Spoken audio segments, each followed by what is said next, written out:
வணக்கம். இன்றைக்கி நம்ம பார்க்க போகிறது கல்யாண ரேகை பற்றி தான். கல்யாண ரேகை என்பது சுண்டு விரலுக்கு கீழேயும் ஹிருதய ரேகைக்கும் மேலே இருக்கக்கூடியது.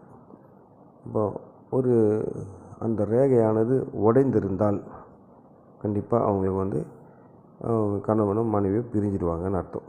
அவங்க உடைந்திருந்தால் அது மேக்சிமம் உடஞ்சிருக்கவங்களுடைய லைஃப் என்னென்னா ஏதோ ஒரு டெத் மூலிமா பிரிஞ்சிடுவாங்கன்னு நம்ம எடுத்துக்கலாம். அதில் ஒரு வட்ட வடிவமாக நடுவில் ஒரு வட்ட வடிவமாக வந்துடுச்சானா,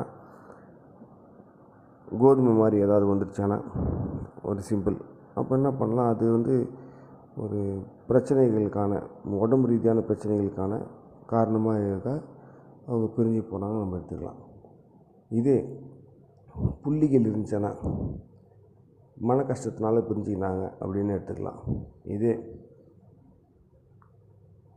மற்றொரு ரேகை அங்கேருந்து கீழ் நோக்கி பிரிஞ்சு போகுது, அதாவது முனையிலேருந்து பிரிஞ்சு போகுது நான் சொல்லலை, கீழேருந்தே பிரிஞ்சு போகுது, சைட்லேருந்து நிறைய ரேகைகள் பிரிஞ்சு கீழ் நோக்கி போகுது அப்படின்றப்போ இது தவறான புரிதலாக எடுத்துக்கலாம். நிறைய